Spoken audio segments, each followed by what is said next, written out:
अरे अरे लोचन चिरैया भैया के जाके कहतिउ न हो।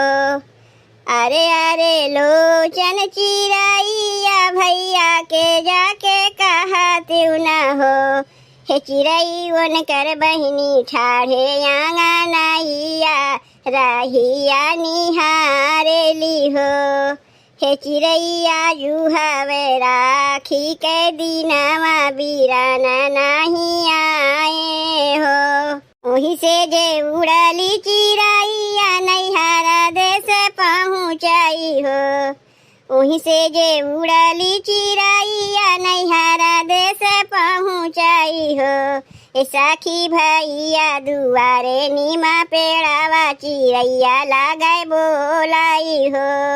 ए सखी भैया दुआरे नीमा पेड़ावा चिरैया लागे बोलाई हो। हे भैया बहिनी तोरे ठाढ़े आंगनैया रहिया निहारेली हो।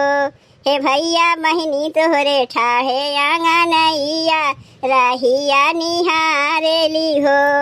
सासू जे बोले बिरही बोलिया ननद ताना मारेली हो। सासू जे बोले बिरही बोलिया ननद ताना मारेली हो। हे भैया चला जाता बहिनी के देशवा तो बहिनी बोलावेली हो। हे भैया चला जाता बहिनी के देशवा तो बहिनी बोलावेली हो। इतनी वचन सुनी भैया झपटी महला गईले न हो। इतनी वचन सुनी भैया झपटी महला गईले न हो। हे धाना दई दे तू चटका चुनरिया बहिनी देशे जाइब हो। हे धाना दई दे तू चटका चुनरिया बहिन देशे जाइब हो। इतनी वचन सुनी भाभी आड़पी तड़पी बोले हो। इतनी वचन सुनी भाभी आड़पी तड़पी बोले हो। हे पिया नहीं देबै अपन चुनरिया राखिया कने गवा हो। हे पिया नहीं देबै अपन चुनरिया राखिया कने गवा हो। भाभी के वचन सुने भैया झपटी बजरिया गाए हो।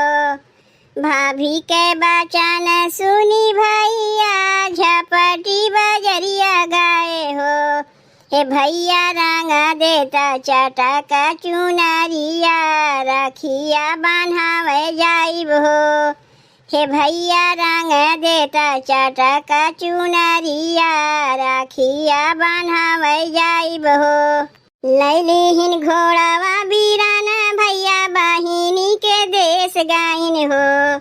लैलीहिन घोड़ावा बीराना भैया बहिनी के देश गाइन हो। हे सखिया ठाढ़ भाई बहिनी दुआरावा बहिनी के बोलावे लगले हो।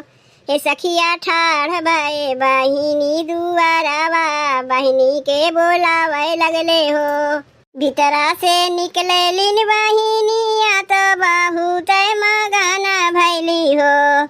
भीतरा से निकले लिन बहिनिया तो बहुत मगाना भैली हो। हे सखिया लाइलिहिन हाथवा में थारिया ओहा में राखिया नु हो। हे सखिया लाइलिहिन हाथवा में थारिया ओहा में राखिया नु हो। हंसी हंसी बिरना बैठावेली राखी बांधेली हो। हंसी हंसी बिरना बैठावेली राखी बांधेली हो।